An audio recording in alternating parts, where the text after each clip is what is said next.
Víctor.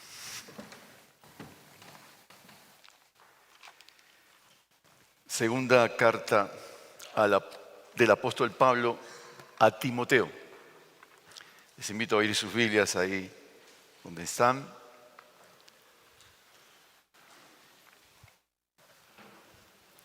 Segunda carta,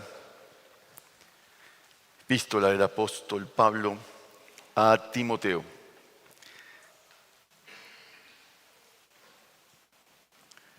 Dice así la palabra del Señor. Pablo, apóstol de Cristo Jesús, por la voluntad de Dios, según la promesa de vida que hay en Cristo Jesús. A Timoteo, amado Hijo, gracia, misericordia y paz de parte de Dios Padre y de Cristo Jesús, nuestro Señor. Doy gracias a Dios, a quien sirvo con limpia conciencia, como lo hicieron mis antepasados, de que sin cesar, noche y día, me acuerdo de ti en mis oraciones, deseando verte al acordarme de tus lágrimas, para llenarme de alegría, porque tengo presente la fe sincera que hay en ti, la cual habitó primero en tu abuela Loida y en tu madre Eunice, y estoy seguro que en ti también. Por lo cual, te recuerdo que avives el fuego del don de Dios que hay en ti por la imposición de mis manos, porque no nos ha dado Dios espíritu de cobardía, sino de poder, de amor y de dominio propio. Por tanto, no te avergüences del testimonio de nuestro Señor, ni de mí, prisionero suyo, sino participa conmigo en las aflicciones por el Evangelio, según el poder de Dios. Él nos ha salvado y nos ha llamado con un llamamiento santo, no según nuestras obras, sino según su propósito y según la gracia que nos fue dada en Cristo Jesús desde la eternidad y que ahora ha sido manifestada por la aparición de nuestro Salvador Cristo Jesús, quien puso fin a la muerte y sacó a luz la vida y la inmortalidad por medio del Evangelio. Para este Evangelio yo fui constituido predicador, apóstol y maestro, por lo cual también sufro estas cosas, pero no me avergüenzo, porque yo sé en quién he creído y estoy convencido de que Él es poderoso para guardar mi depósito hasta aquel día. Retén la norma de las sanas palabras que has oído de mí en la fe y el amor en Cristo Jesús. Guarda mediante el Espíritu Santo que habita en nosotros el tesoro que te ha sido encomendado. Y ya sabes esto, que todos los que están en Asia me han vuelto la espalda, entre los cuales están Figelo y Hermógenes. Conceda el Señor misericordia a la casa de Onesífero, porque muchas veces me dio consuelo y no se avergonzó de mis cadenas. Antes bien, cuando estuvo en Roma, me buscó con afán y me halló. El Señor le conceda que haya misericordia del Señor en aquel día. Además, los servicios que prestó en Éfeso, tú lo sabes mejor. Tuve mucha lucha en el último servicio del año, con qué terminar, con qué texto terminar.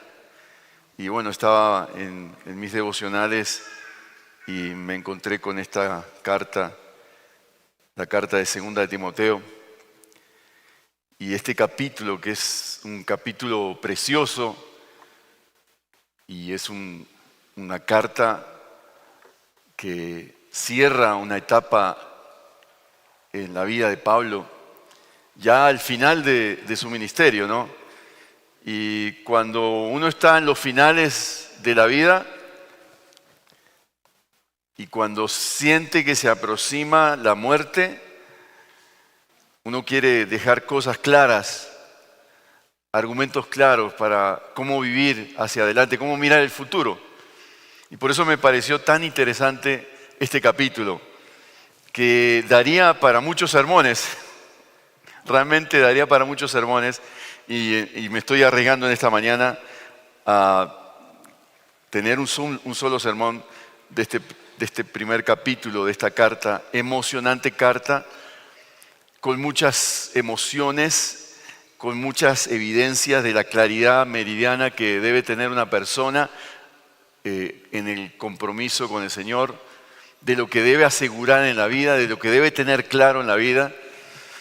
Y bueno, aquí estamos Y me gustaría hacer una pequeña dinámica que la quise hacer ayer en una reunión que tuvimos con unos jóvenes, pero dije no, quizá voy a arruinar un poquito la sorpresa, entonces mejor quiero hacerla ahorita.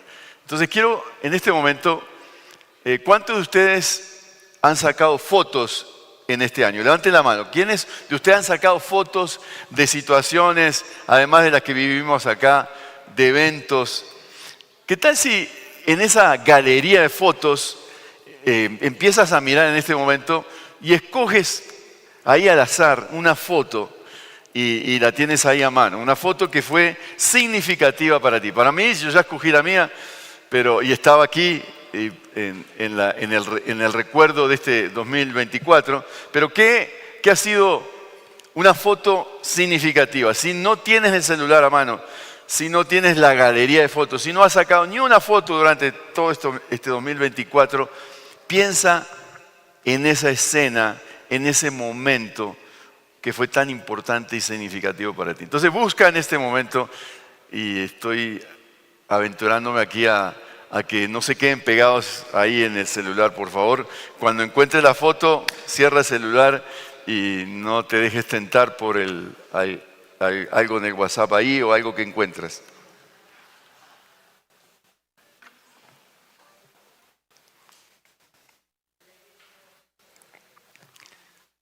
¿Qué ha sido esa experiencia significativa para ti? Me imagino que tú ya la tienes clarita, ¿no? Los que han sido papás en este diciembre, Juan Fernando, Jennifer, Débora, Byron y Diana, es la experiencia de la vida, ¿no? Ser papá, ser mamá, o ser abuelos, ¿sí o no? Está la abuelita, la mamá de Byron por ahí, no sé dónde está, pero está aquí. Y todavía no ha tenido el privilegio de ver a su hijo en persona, pero ya pronto, ya pronto. ¿Qué ha sido lo significativo? ¿Podrías contarle a alguien ahí, si ya tienes algo, una foto, podrías contarle a tu vecino, tu vecina ahí, qué ha sido significativo en este 2024?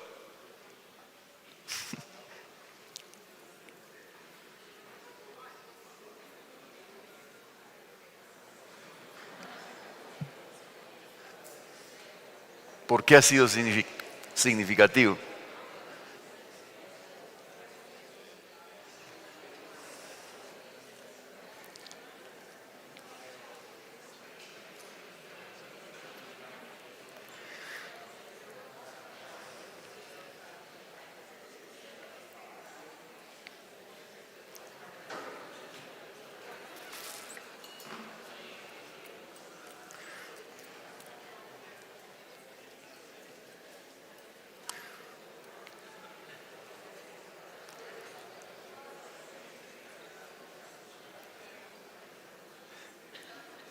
Normalmente no tenemos fotos de situaciones traumáticas, ¿no?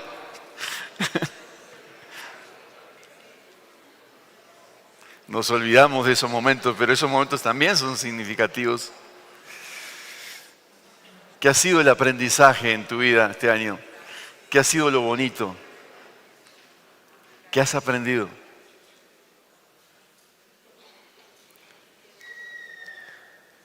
Fuimos invitados en esta mañana bajo el título Contigo aprendí. No es que Byron va a cantar una canción de Manzanero, Contigo aprendí. Quizás sí, puedes cantarla después, al final.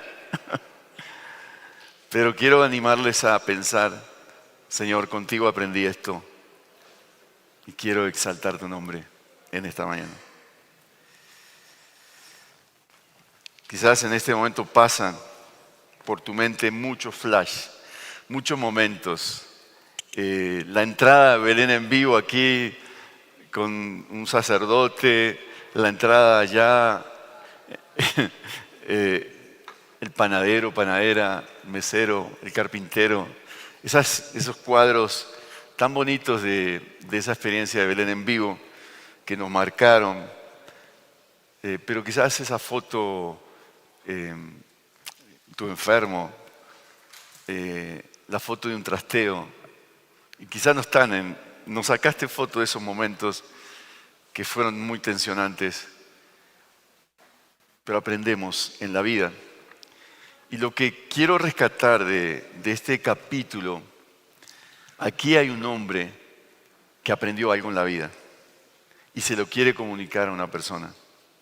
Y quiero que eso lo rescatemos en esta mañana, porque los contextos de vida, de situaciones que vivimos son importantes. Quizás para un adulto mayor,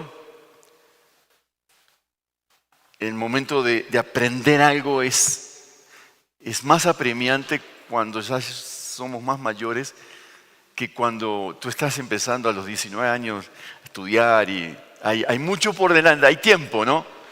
Pero cuando tú sientes que el tiempo se acorta, las posibilidades son menores, tienes que aprovechar más el tiempo. Hay un sentido de urgencia.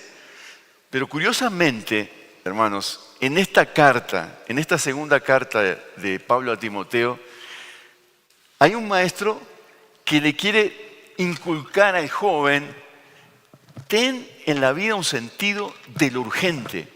Es urgente que aprendas y que aprendas algo en la vida que va a ser definitivo para tu futuro. Entonces aquí está la urgencia por los tiempos.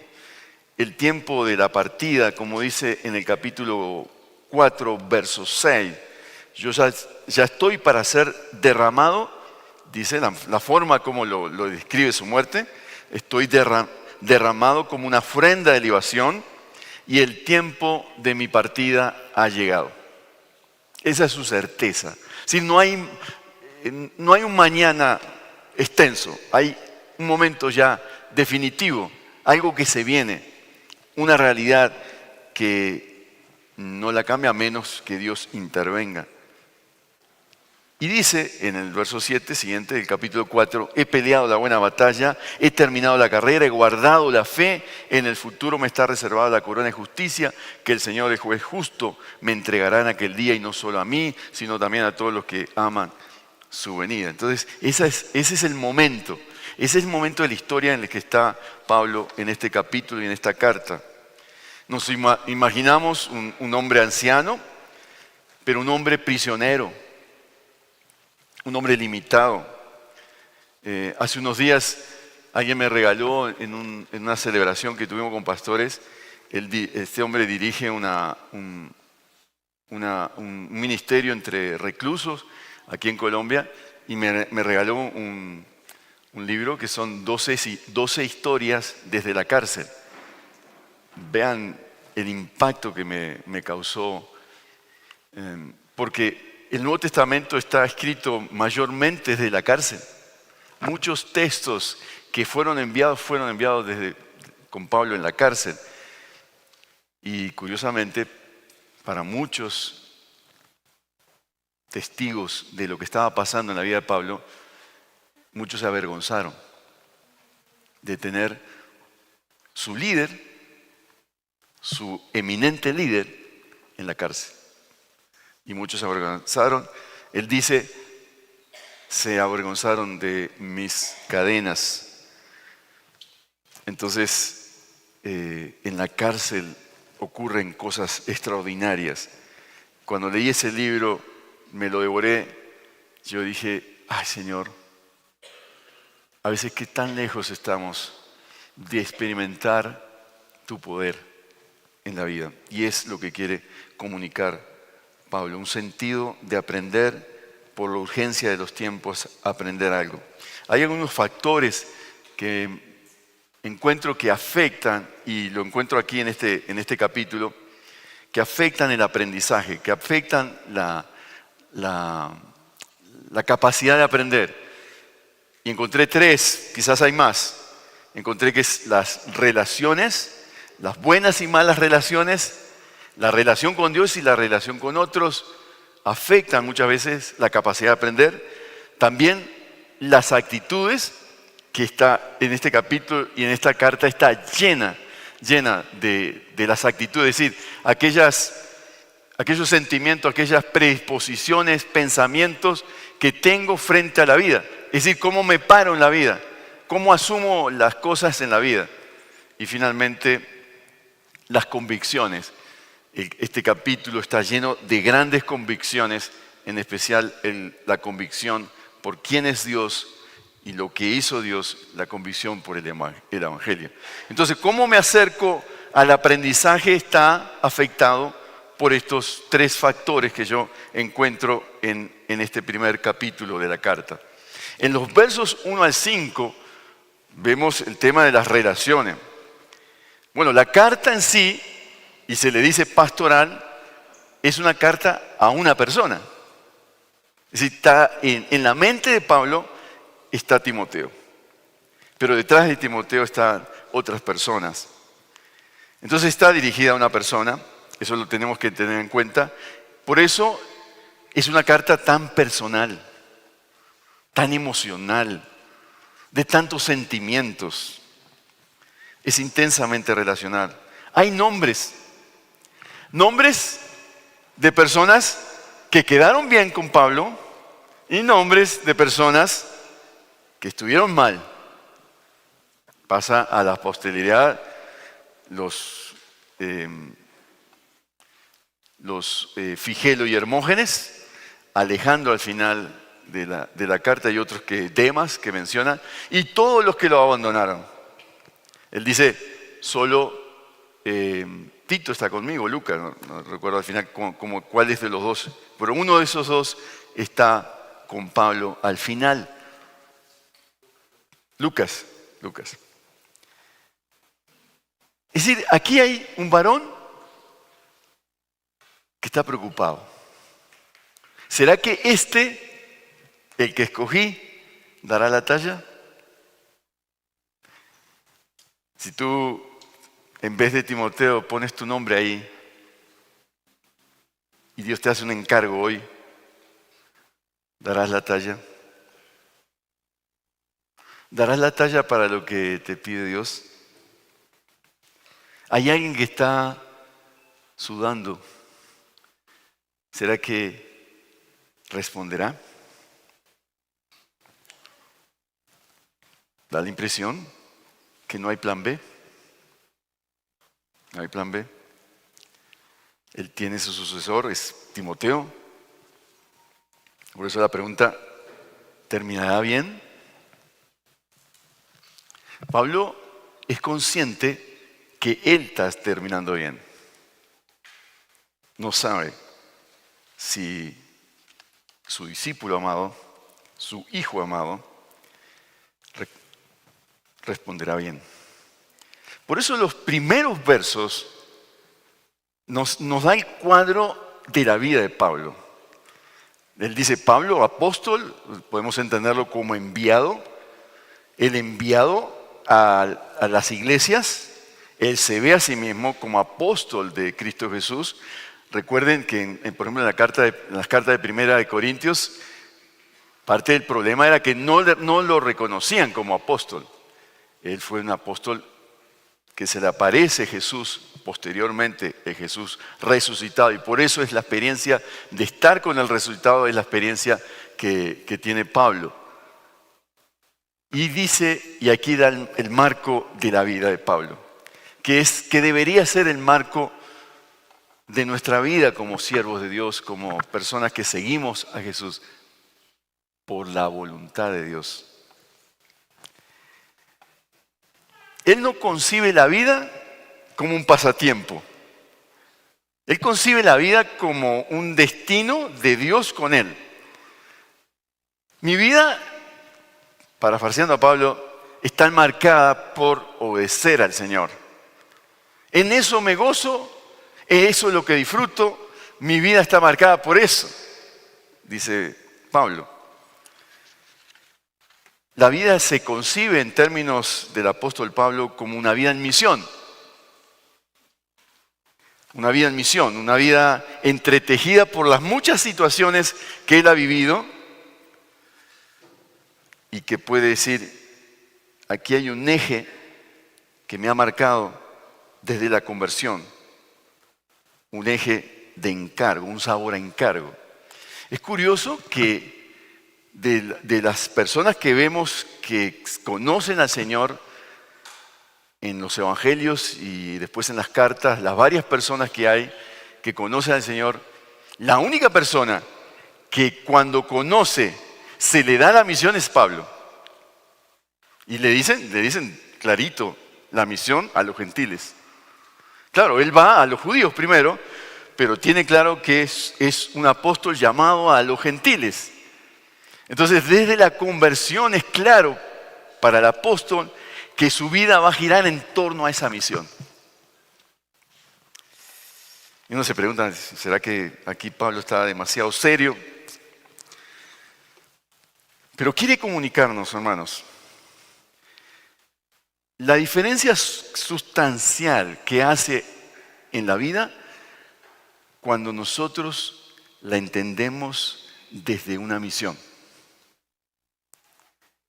Sea que tu tarea sea estar en casa, sea que tu tarea sea desde los oficios, sea que sea una profesión, sea que estés en la universidad, sea que estés en alguna de las situaciones o ocupaciones que hay bajo el sol, la vida es distinta cuando la concibes en términos de la misión de Dios, de lo que Dios quiere que hagas, desde su voluntad a cuando no lo haces. Y muchos de nuestros errores en este 2024, y me incluyo aquí, es cuando yo me desligué de ese llamado, de esa misión de Dios. En la iglesia, la misión de Dios es de toda la iglesia, no es de un líder, un pastor, una persona que tiene un ministerio en la iglesia, no, es de toda la iglesia. Toda la iglesia hace el oficio que Dios quiere que haga. Dentro de lo que es tu oficio particular, debes entender que hay un oficio mayor que te gobierna, la voluntad de Dios. Empecé hace unos días a leer un famoso libro que yo de estudio que yo no había mirado, no sé por qué, de esas cosas que uno pasa por alto. Es el librito de Mi experiencia con Dios. ¿Cuánto conocen ese librito de Mi experiencia con Dios? Hay varios que los conocen aquí. ¿Recuerdas algo de Mi experiencia con Dios? Yo te animo a que los que lo tienen todavía, a que vuelvan a visitar ese libro, porque ese libro nos permite entender que la vida gira en torno a lo que Dios va mostrando en tu realidad. Cómo Dios está obrando en lo que haces, en tu oficio, en tu relación en tu casa, en la universidad, en lo que estás haciendo. A descubrir cómo Dios obra en medio de esa situación. Así que el aprendizaje está dentro, en primer lugar, desde la relación con Dios, pero también desde la relación con otros, desde la relación con un Timoteo. Y lo que nos dice, lo primero que nos dice en el verso 3, que en la vida lo más importante es dar gracias a Dios. Y noten cómo él relaciona la gratitud, que puede ser vista también como un momento de adoración a Dios, el servicio a Dios con ¿la qué? Miren el texto. ¿La qué? La limpia conciencia. La limpia conciencia. Es decir, la gratitud está relacionada con la realidad de no tener cuentas pendientes. Tú vas a orar y sientes, viene a la cabeza, a la mente, uy, no le pagué a fulanito. Está cerrando el 2024 y tengo esa deuda pendiente. Al menos voy a hablar y me voy a presentar y le voy a decir, "Mira, hermanito, no puedo pagarte". O tengo esa situación pendiente, una relación. Cuando veo a esa persona, me voy por otro lado. Como decía el pastor Felipe Webb, cuando llegas al parqueadero de la iglesia y ves el carrito de fulano, ¿qué sientes? Sientes que hay algo que arreglar. Es decir, la gratitud está relacionada con tener una buena conciencia en las relaciones con otros. Entonces, al terminar este 2024, piensa, hay algo ahí que trabajar, hay algo que perdonar, hay algo que devolver, hay algo que dar. Es posible que no agradecer o ser ingrato tenga que ver con tener cuentas no resueltas, cuentas pendientes, acusaciones que tienes, y aún que no te permiten orar. En la perspectiva del apóstol Pedro, en el capítulo 3, 17 y 16, dice que cuando tenemos problemas con el cónyuge, ¿nos cuesta qué? Orar. Gran verdad, ¿no? O fluye la oración. Cuando tú estás con un problemita con la doña o con el don, ¿verdad que no fluye la oración? Es algo así. Más adelante Pedro también habla de la buena conciencia, hace que no temas, que vivas tranquilo.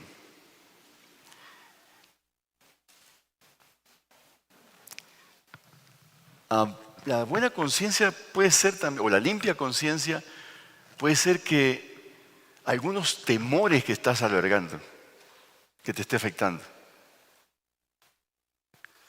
Dice Proverbios 29, 25, el temor al hombre es un lazo, es decir, una cadena, una atadura, pero el que confía en el Señor estará seguro.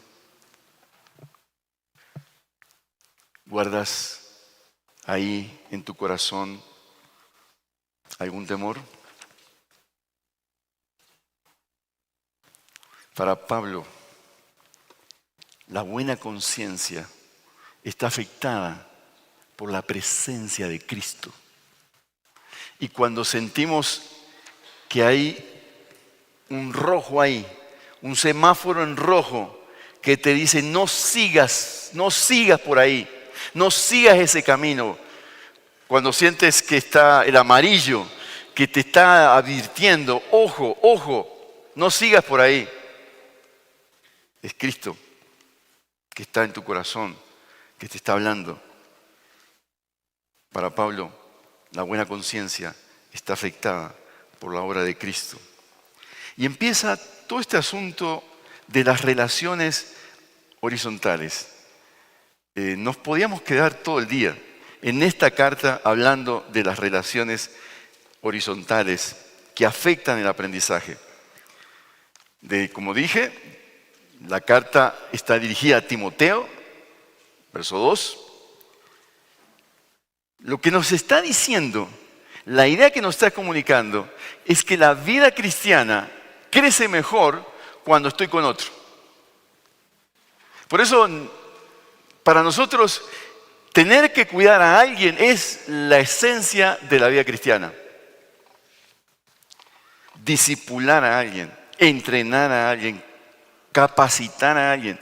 Si te estás encontrando con alguien con ese fin, el Señor quiere que hagas ¿qué? Que estés pensando, bueno, ¿cuál va a ser la próxima persona que yo voy a cuidar? Y así sucesivamente. El Evangelio llega porque personas fieles han cuidado el tesoro que Dios le ha dado. Entonces, cuidar al otro. Necesitas orar. Doy gracias a Dios, a quien sirvo con limpia conciencia, como lo hicieron mis antepasados, de que sin cesar, noche y día, me acuerdo de ti en mis oraciones. El Señor no quiere que nos estanquemos, hermanos. El Señor quiere que cuidemos a alguien, orando por esa persona. En este momento tú quizás estás pensando en alguien, a invertirle tiempo a alguien. Tú puedes hacerlo, un mayor con alguien más joven.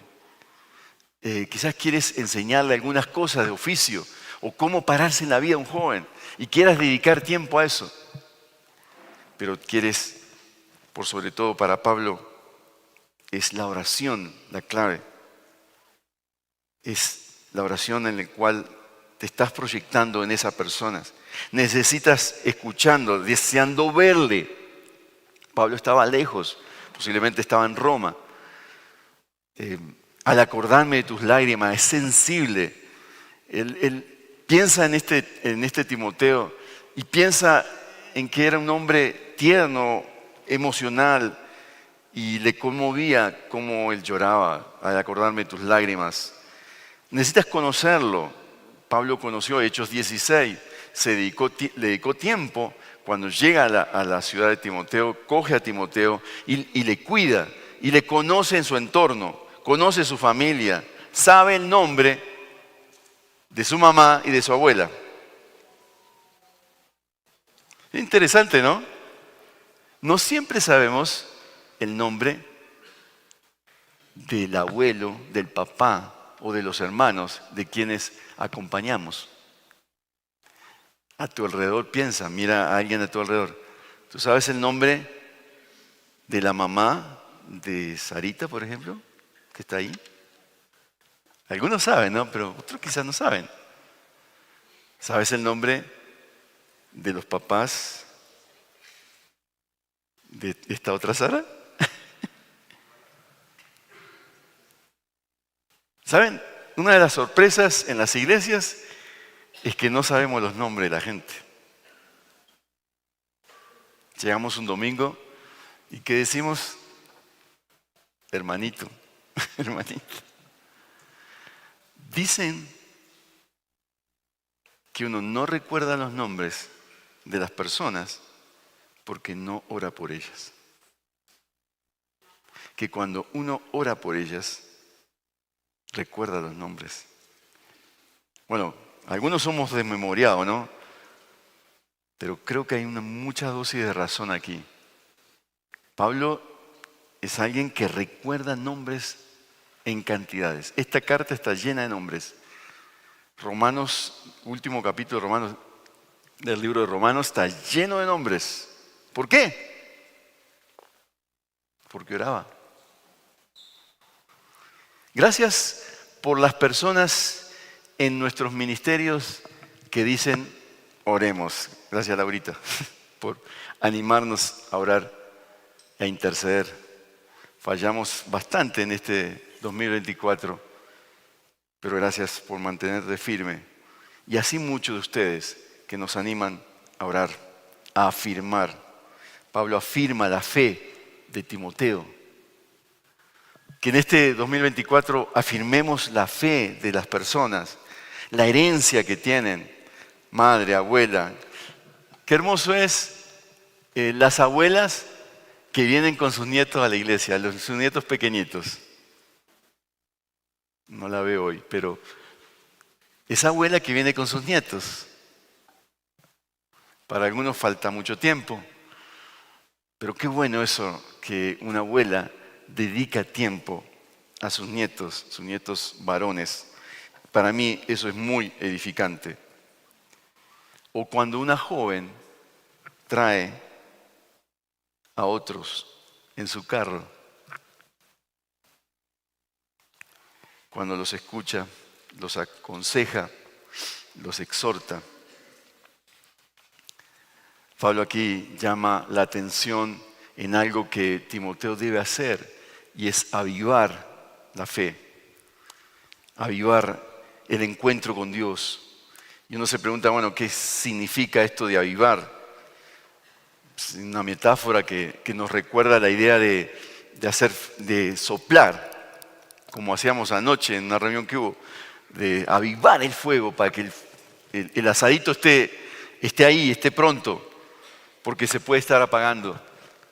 Y la pregunta que yo me hago, y se han hecho muchos comentaristas también en la historia de esta hermosa carta, es si por alguna razón estaba viendo Pablo que su Timoteo había empezado a aflojarle a la vida cristiana. ¿Se estaba apagando la fe? No sabemos, pero parece que hay algo de eso. Cuando a ti te exhortan, muchachito, métale ganas, ore al Señor, predique la palabra, haga esto. ¿Qué es lo que está pasando? Que no hay movimiento, no está pasando nada. No sabemos, no podemos afirmarlo, pero parece que hay algo así. Timoteo está rodeado de maestros falsos, de doctrinas equivocadas, de amigos que no lo apoyan, y seguramente estaba pasando factura en su carácter. ¿Se estaría desanimando? ¿Había dejado de aprender? Y noten cómo las relaciones nos afectan positivo o negativamente en el deseo de aprender. Y necesitaba especialmente que su don, el don por el cual había sido llamado, necesitaba como ponerle pileras y fuego. Ha habido mucha discusión de qué significa este don de Timoteo. Creo que lo que nos anima a pensar es que la palabra de Dios, el ejercicio de la palabra de Dios en público, puede ser que estaba siendo frenado por Timoteo, pero también el ejercicio de la autoridad con tanto maestro falso estaba frenando, el temor al hombre estaba frenando el ministerio de Timoteo y el don que el Señor le había dado. ¿Estaría Timoteo dependiendo de sí mismo? Probablemente si es sí, estaría cansado, agotado, porque el ministerio cuando se hace en tus fuerzas o en las fuerzas, en las capacidades y no en la fuente inagotable del Espíritu Santo, termina cansando. Y la pregunta es, ¿cómo estás tú? ¿Estás aprendiendo?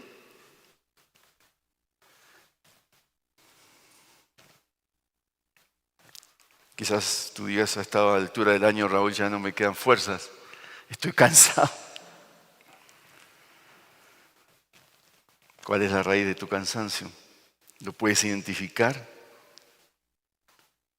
Puede ser agotamiento físico, puede ser algo espiritual, puede ser algo en el carácter. Seguramente Timoteo se estaría haciendo esa pregunta también. ¿Para qué voy a servir si al final uno termina como el maestro, como Pablo? ¿Para qué voy a servir si me van a encerrar en la cárcel y voy a terminar martirizado? Difícil, ¿no? Pero Pablo muestra algo en su aspecto personal, que él se muestra vulnerable. Al final del primer capítulo de Timoteo a Timoteo, la carta, Pablo muestra algo de su realidad. Ya sabes esto, que todos, puede ser una exageración de Pablo, recordemos, está preso, está solo o con una persona. Sabes que todos los que están en Asia me han vuelto la espalda, entre los cuales están Figelo y Hermógenes. Conceda el Señor misericordia a la casa de Onesíforo. Sí, hay dos realidades aquí. Por un lado, una situación de abandono. Se siente abandonado. Pero es curioso que aun cuando él reconoce que está abandonado, sigue aprendiendo y sigue escribiendo Y sigue escribiendo una carta para alentar a otro. Es decir, que su realidad, que es obvia, notoria, de sufrimiento, de abandono en la cárcel, no le impide estar pensando en otro y enseñando al otro. Es decir, las circunstancias no lo han hecho echarse atrás. Al contrario, él señala que esas circunstancias no le han doblegado. Y menciona después la casa de Onesífero. Es interesante que él no menciona una persona, menciona una casa. Y cuando el Nuevo Testamento dice casa, es los moradores de la casa, los que vienen a esa casa, casi lo que podríamos decir el rebaño de Onesífero. Y él da gracias y muestra su necesidad, que me ayudan, me han ayudado. Lo menciona al principio de la carta a Onesífero y lo menciona al final. ¿Por qué? Porque me confortó y no se avergonzó de mis cadenas. Es agradecido y ora por esa casa o por el rebaño. Lo que nos está diciendo Pablo, hasta el último momento de tu vida, sigue aprendiendo. Sigue siendo retado a aprender y a relacionarte con personas. Sigue pensando en el otro, en el que viene. No te escudes en que yo no puedo, yo no estoy preparado. En segundo lugar, afecta el aprendizaje las actitudes que tienes hacia el aprendizaje o hacia la vida misma. Esta carta está llena de actitudes. Cuando hablamos de actitudes, hablamos de pensamientos, de sentimientos o de predisposiciones que tenemos de las personas a reaccionar de una u otra manera hacia nuestro entorno.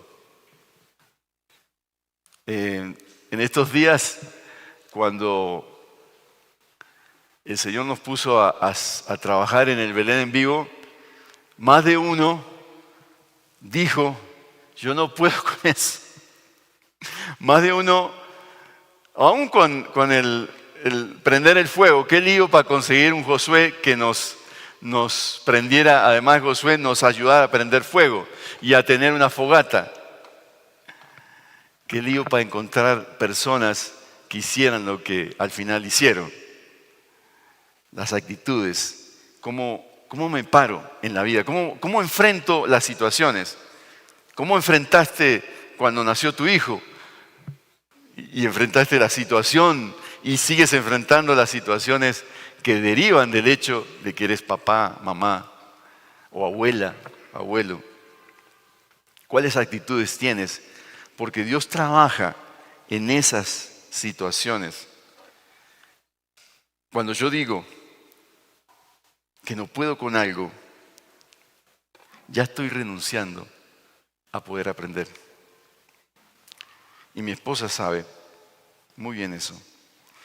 Mi esposa, que tiene una mente positiva en el Señor, que sabe que yo no sé, pero el Señor me va a enseñar.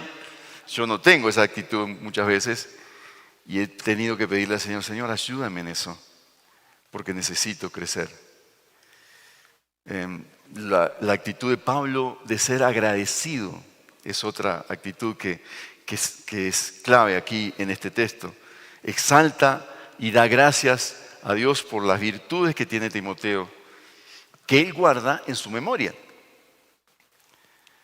El afecto, lo genuino del servicio de Timoteo, él lo resalta y lo resalta en esta carta. Las acciones de gracias, los recuerdos que vienen en este momento al finalizar este año, nos hace pensar, ¿cuál es mi actitud en la vida? ¿Soy agradecido? ¿Cómo me paro frente a los conflictos? ¿Cómo me paré frente a las angustias? ¿Cómo enfrenté las situaciones de la vida?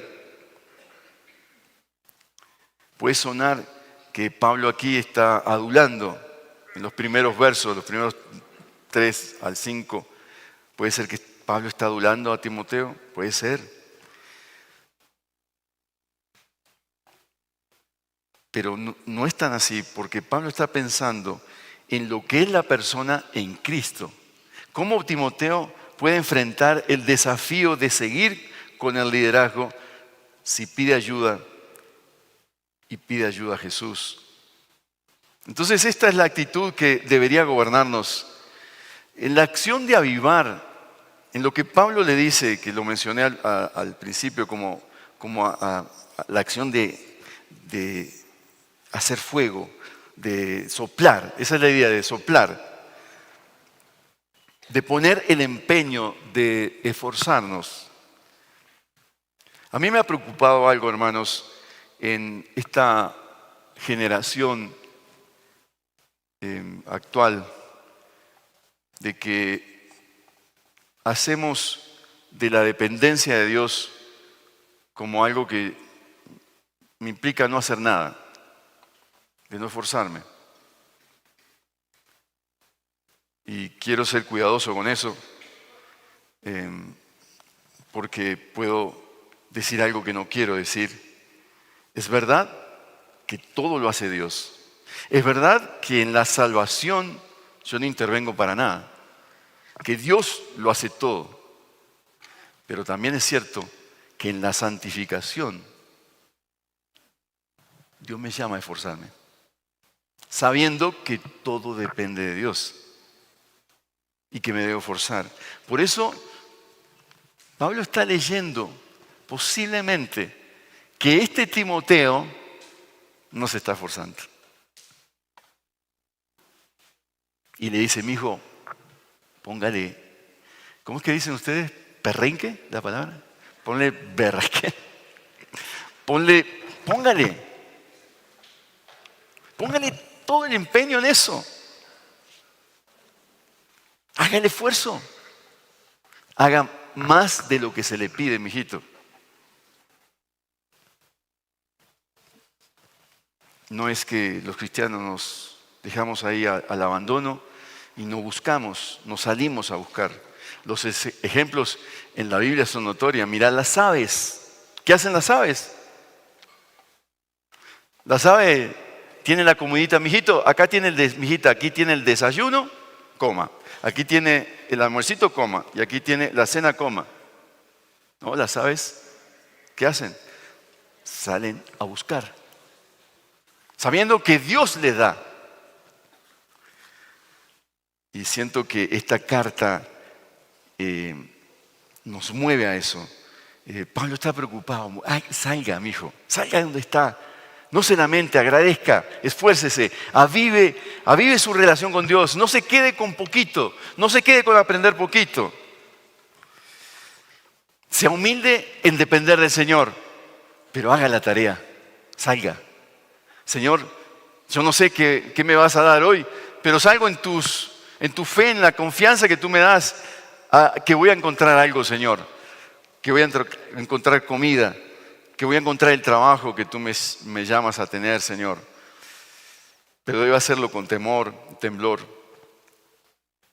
a pensar en avivar lo que está pidiendo a Timoteo, es esa humildad de depender, pero seriedad en el compromiso de la búsqueda. ¿Cómo estás con eso? ¿Estás creyendo en el Señor? Esfuérzate en la gracia que es en Cristo Jesús.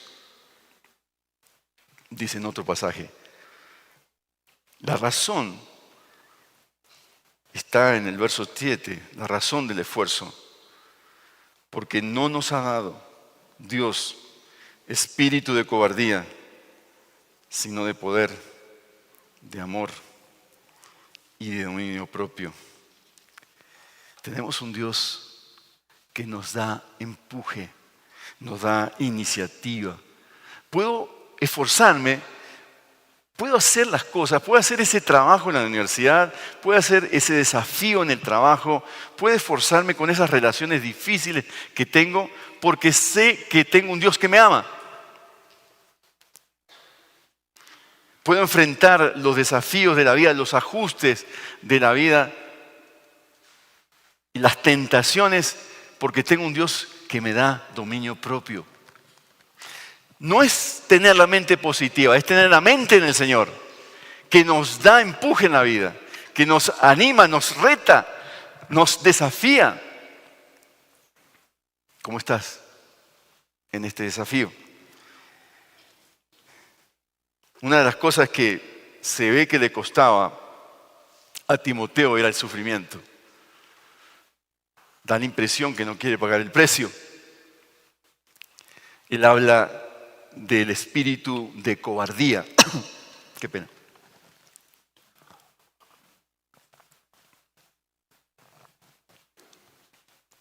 Cuando Ignacio de Loyola escogió sus 12 discípulos, uno de los criterios que él tenía para escoger estos discípulos es que fueran valientes. Y uno se pregunta, ¿por qué? Un discípulo en la concepción de Loyola era un misionero. Para Loyola, no estoy diciendo que esta sea la orden perfecta, y hay mucho pecado en los jesuitas, pero la menciono porque tenían esa convicción de la valentía. Un discípulo de Loyola fue enviado a recorrer el Tíbet. Recuerdan que las misiones entraron al interior, en la costa de la China. Toda la costa, esa inmensa costa de la China. Entonces, los primeros campos misioneros fueron en la costa. Pero había que averiguar si valía la pena entrar al Tíbet y entrar a todas esas montañas que había, que se creía que había, pues no se conocía mucho en esa época. Entonces fue enviado un misionero, solito. Demoró 7 años. Cuando está al borde de sus fuerzas, recorrió todo el Tíbet, recorrió el Himalaya, recorrió todas esas zonas inhóspitas. La frase, el informe del misionero fue este: no vengan por aquí. Es un caso extremo, ¿no? Pero es un caso de la valentía. Cuando nuestros arrieros recorrieron Colombia, recorrieron Antioquia, cuando nuestros padres, digo los padres, me siento como antioqueño, pero cuando nuestros abuelos recorrieron las montañas de Colombia, ¿qué tenían?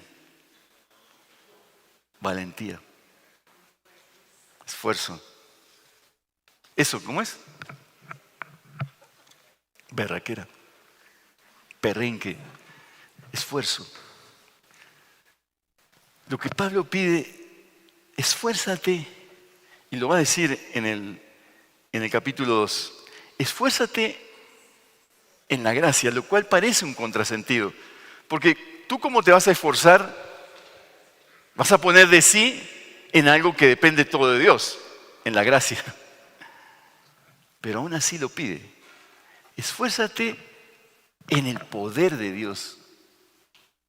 Piensa en este momento algo que no puedes, algo que en este momento está inalcanzable. Esfuérzate en alcanzarlo, sabiendo que todo depende de Dios, pero sabiendo que todo depende de ti. Esfuérzate, eso es lo que le dice. Esa es la actitud con la cual uno debe enfrentarse al finalizar este 2024, pero también para el siguiente año. Sabiendo que las dificultades son parte del paquete. El martirio que tanto huía Timoteo. Parece que Timoteo estaba huyendo de lo que él dijo. En mis cálculos, si yo sigo como voy y si yo llego a este líder, voy a terminar ¿dónde? Pues en la cárcel. Entonces, ¿qué gana tiene Timoteo de seguir? Sufrimos por dar testimonio. Timoteo no quería enfrentar eso. Para el apóstol es claro que un creyente no lo es solo los domingos, es de lunes a sábado, donde necesita crecer y experimentar el rechazo. Por eso, para el apóstol Pablo, el vínculo con el Espíritu Santo es la clave, es lo esencial. No podemos ser buenos creyentes sin el Espíritu Santo, porque no nos ha dado Dios espíritu de cobardía, sino de poder, de amor y de dominio propio. Poder que viene de la fuente del Espíritu Santo. ¿Tienes algún tipo de miedo al terminar este 2024? La invitación es a entregar ese miedo al dominio del Espíritu Santo. Entonces Dios actúa a través de las actitudes, pero quiere ver que tú tienes una actitud positiva en un sentido, pero dependiente del Señor para aprender. Finalmente, para Pablo es muy importante las convicciones. Y con eso termino. Yo llevo muchos años de ser cristiano, hermanos, pero nunca he sentido como este 2024 que la vida del cristiano luce mejor a partir de la claridad en sus convicciones, de lo que cree. Yo iba a hacer un ejercicio hoy, pero demasiado ejercicio, no estoy en un salón de clase, pero quería pedirles algo. Coge una hoja, toma una hoja en blanco y empieza en la hojita en blanco, empieza a escribir, ¿cuáles son tus convicciones? ¿En qué crees?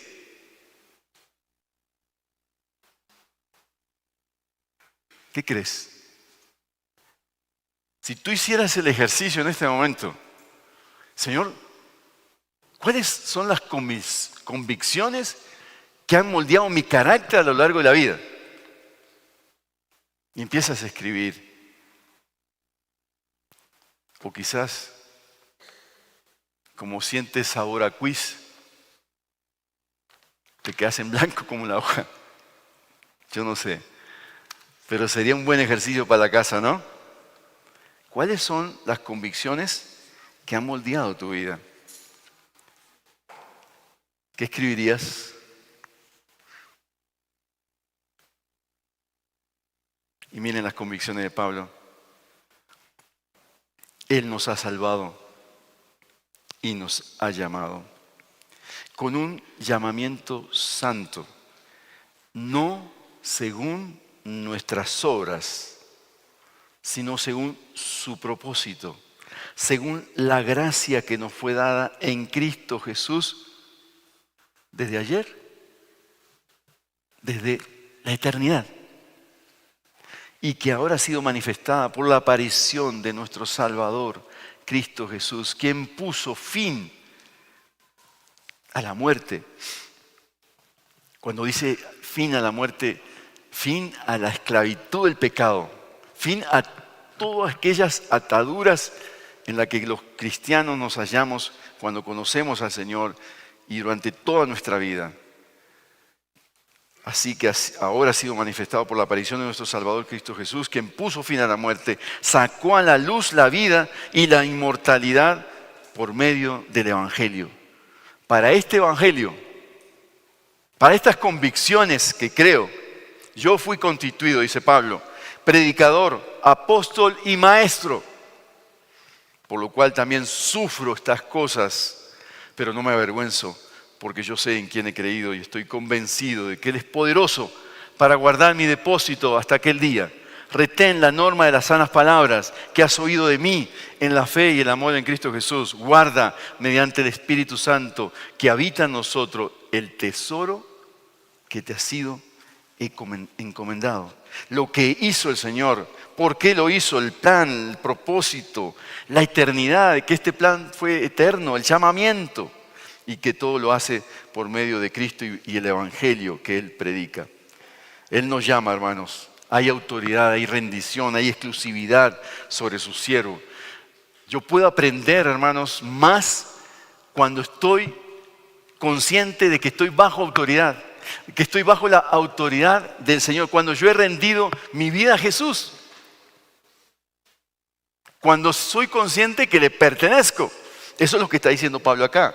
El llamado implica que soy de Él. Y yo sé que tú amas a la personita que el Señor te ha dado en la vida, las posesiones que tienes,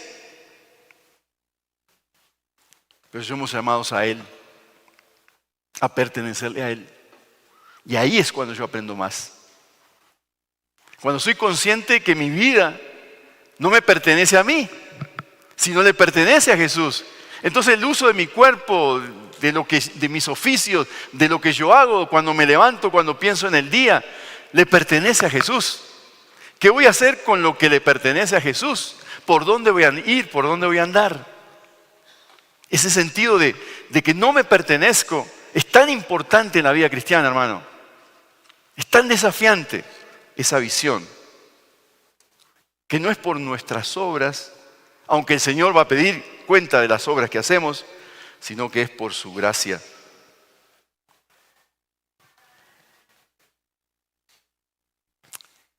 Y el llamado a aprender es clave aquí. El llamado principal a Timoteo es: Timoteo, no confíes en tus recursos.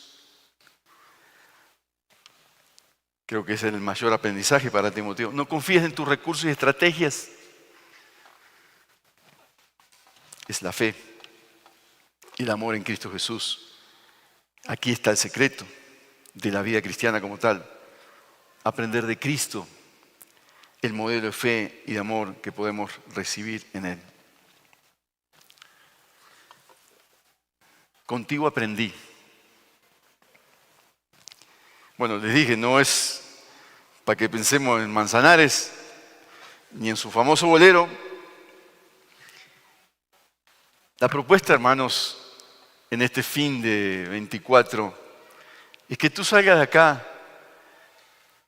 pensando: Señor, ¿qué me enseñaste en este 2024? ¿Y cómo este texto de Timoteo me ayuda? ¿Cómo a partir de las relaciones pude aprender algo? A partir de mis actitudes pude aprender algo. A partir de lo que creo, de mis convicciones, he podido aprender algo. Y saca una frase, una oración: contigo aprendí, Jesús.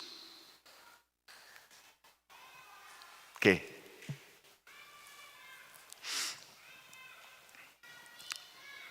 Esta carta, hermanos, es un fuerte llamado a morir. De principio a fin. Pablo le está diciendo a Timoteo: la vida cristiana verdadera es un llamado a morir. Bonhoeffer, en 1944, fue llamado a la presencia de Dios, fue ejecutado por orden, era un pastor luterano, y fue ejecutado porque fue acusado de querer matar a Hitler. Y él dijo estas palabras: todo mandato de Jesús es un llamado a morir.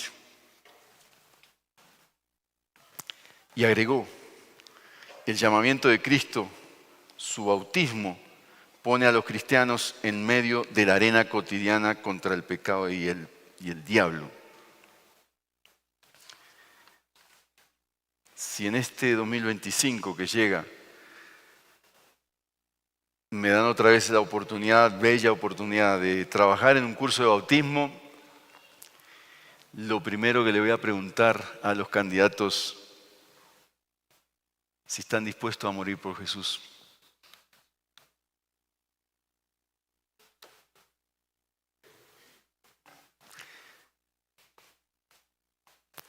No sé si estamos conscientes de eso, hermanos.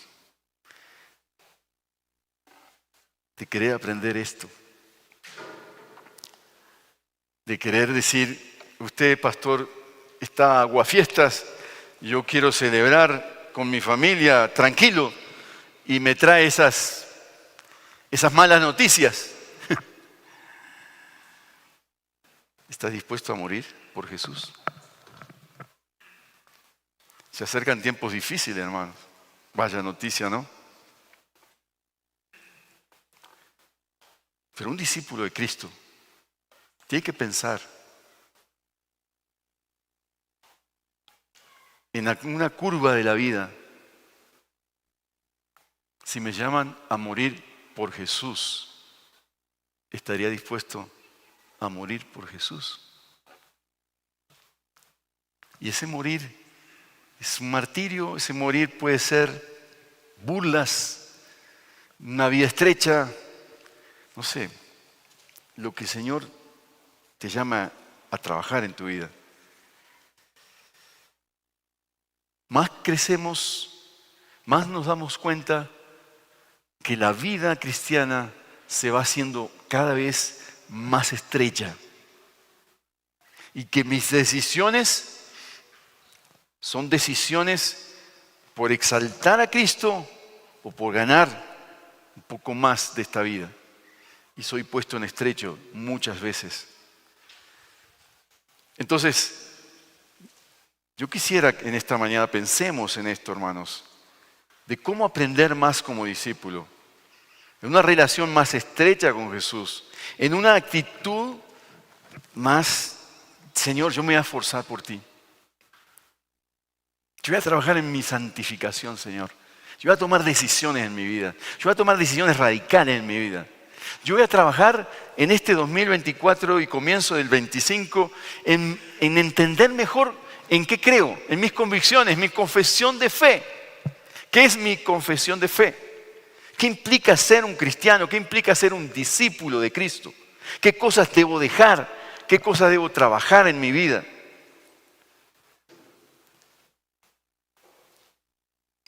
Yo les quiero dar este desafío.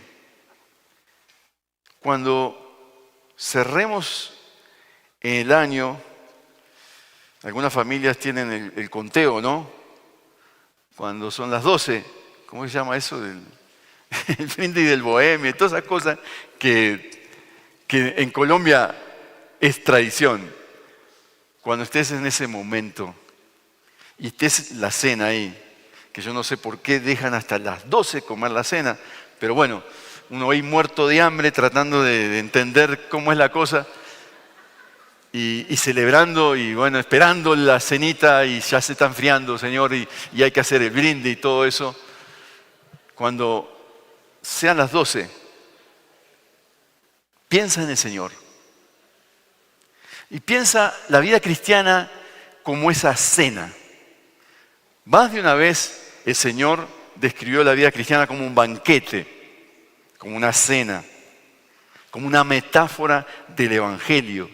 Y piensa en ese momento, Señor, ¿qué quieres que haga yo? Señor, que mi vida sea este 2025 como esta cena que me das, abundante relaciones, convicciones, actitudes, y que yo pueda trabajar en eso en la vida y este 2025 sea distinto, porque dependo de ti, Señor, y que esa cena sea como la metáfora de que la vida cristiana es Jesús, mi pan, al que soy llamado a comer diariamente y depender de Él por su palabra. A disfrutar la cena, como se disfruta la vida, a alegrarnos con los que están a nuestro lado, pero también a recordar que el Señor nos invita en esa cena a que vengan los trabajados y cargados.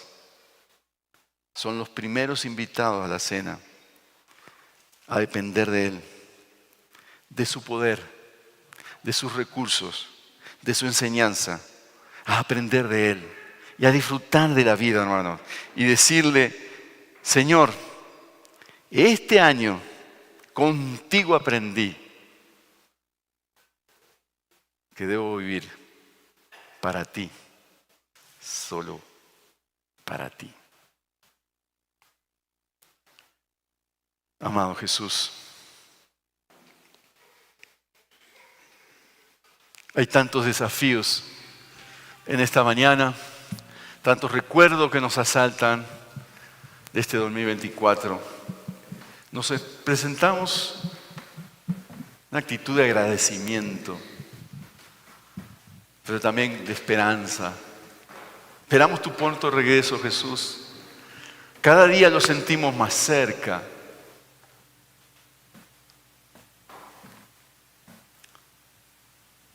Queremos señalar, Señor, señalarte a ti y decirte, Señor, contigo aprendí que la vida no tiene sentido sin tu obrar, Cristo. Que tu muerte, tu resurrección nos marca diariamente para vivir para ti. Señor, que este 2024 la esencia de la vida sea vivir contigo y vivir para ti y contigo aprender. Ayuda, Señor, a quienes aquí hoy vienen cansados, trabajados y no hayan sosiego, no hayan descanso. Dios bendiga, Señor, para que la vida tenga sentido, Señor, el sentido tuyo. Para quienes hoy recuerdan las ausencias, las pérdidas, que tú les consueles, Señor, que tú vengas a su vida, le des esperanza, le des ánimo, para que trabajes en las actitudes de aquellos que sienten derrotados hoy. Que los bendigas, que los animes, que la fuerza, el poder viene del Espíritu Santo, la fuente inagotable de la cual queremos depender siempre. Aviva, Señor, el fuego, la pasión por buscarte. Aviva ese fuego, Señor. Incluso en aquellos que hoy están desterrándote de tu vida, de su vida, poniéndote en el exilio. Que los traigas otra vez al centro de la vida cristiana, a la persona de Jesús. Renueva, Señor, nuestro ánimo hoy, renueva nuestro espíritu, nuestra alma, trae esperanza, trae ánimo a cada uno hoy, Señor. Yo te lo pido, Padre, en el nombre de nuestro Señor Jesucristo.